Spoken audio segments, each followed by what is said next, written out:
446 میں آ کر شیعوں کی حکومت کو ختم کیا تغرل بیگ سلجوکی نے۔ سلجوک مسلمان ہوئے تھے محمود غزنوی کے دور میں، سلجوک ان کے بڑے کا نام تھا۔ تو ایک دفعہ محمود غزنوی نے سلجوک سے پوچھا اگر مجھے تیری مدد کی ضرورت ہو تو کتنے آدمی پیش کر سکتے ہو؟ تو اس نے ایک تیر دیا، کہ یہ ایک تیر ہے میرا، کسی کو یہ تیر بھیج کر میرے علاقے میں بھیج دو تو چند گھنٹوں میں 1,00,000 تلواریں تیرا پہرا دینے کے لیے تیار ہوں گے، میرے پاس اتنی طاقت ہے۔ تو یہ سلجوک کی نسل میں تھا تغرل بیگ۔ اللہ تعالیٰ نے جب عرب زوال کا شکار ہو گئے اور ذوف کا شکار ہو گئے، جیسے بڑھاپے کا کوئی علاج نہیں، جب قوموں پہ زوال آتا ہے تو اس کا بھی کوئی علاج نہیں، پھر اور قوم کو جگہ ملتی ہے۔ جیسے بڑھاپا ایک فرد پہ آتا ہے، ایسے بڑھاپا قوم پہ آتا ہے۔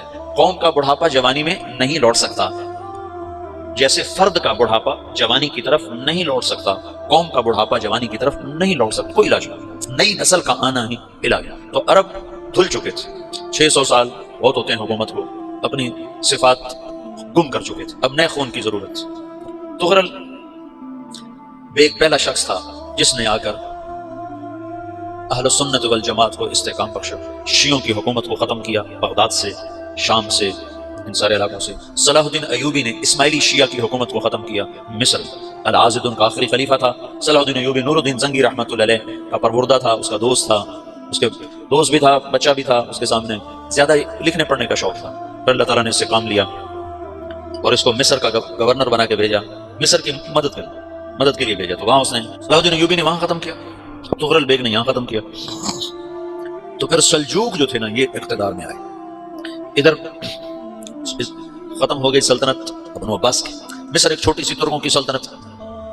تو اللہ تعالیٰ پھر مرکزیت کے لیے ایک نظام چلا، دو لشکر آپس میں لڑ رہے ہیں ایک میدان میں، ایک جنگلی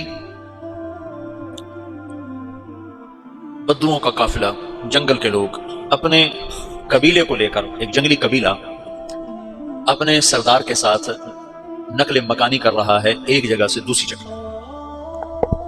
اللہ کا نظام کہ یہ لوگ چلتے چلتے چلتے اس وادی میں پہنچ گئے جہاں جنگ ہو رہی ہے، دو لشکر آپس میں لڑ رہے ہیں۔ جب یہ وہاں پہنچتے ہیں تو ایک لشکر کے قدم اکھڑ رہے ہیں اور دوسرا غالب آ رہا ہے۔ ان کو نہیں پتا شکست کھانے والے کون ہیں اور فتح پانے والے کون ہیں، ان کو نہیں پتا۔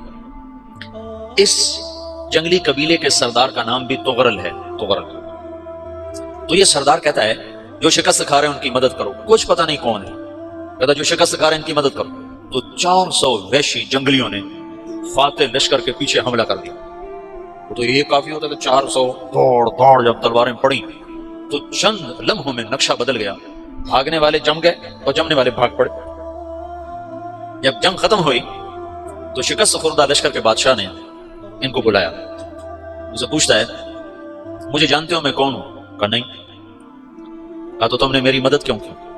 کہا انسانی ہمدردی کی وجہ سے، تمہیں شکست ہو رہی تھی اس لیے تمہاری مدد کی۔ اور اس نے اپنا تعارف کرایا، میں ہوں سلیمان سلجوکی، ترکی کا بادشاہ، مسلمانوں کا لشکر تھا اور تاتاریوں سے شکست کھا رہا تھا، تاتاری فتح پا رہے تھے، مسلمان شکست کھا رہے تھے۔ تو وہ اللہ کی غیبی مدد بن کر آئے۔ تو وہ اسے کہتا ہے میرے ساتھ رہنا پسند کرو، تم نے میرے اوپر احسان کیا ہے، میں اس کا بدلہ دینا چاہتا ہوں، میرے ساتھ رہنا پسند کرو گا؟ کہنے کا کر لوں گا۔ تو اس کو لے کر ترکی آیا اور استنبول اس وقت روم کی حکومت میں تھا، اسے فتح کیا اس تغرل کے آگے چوتھے پانچویں پڑپوتے محمد فاتح نے۔ تو یہ استنبول ہے، یہ ترکی ہے، بیچ میں ایک چھوٹا سمندر ہے، یہاں ایک جاگیر ہے۔ تو سلطان سلیمان کہتا ہے یہ جاگیر تجھے وقف ہے، ادھر سے رومی مجھے تنگ کرتے ہیں حملے کر کر کے، تو میرا دفاع کرتے رہنا، یہ جاگیر تیری۔ تو اس جاگیر پہ اس نے اپنے قافلے کو آباد کر دیا، اپنے قبیلے کو، اور ایک چھوٹی سی حکومت بنا لی، جو ایک صوبہ سمجھو سلمان سلجوکی کا وہ ایک چھوٹا سا صوبہ ہے۔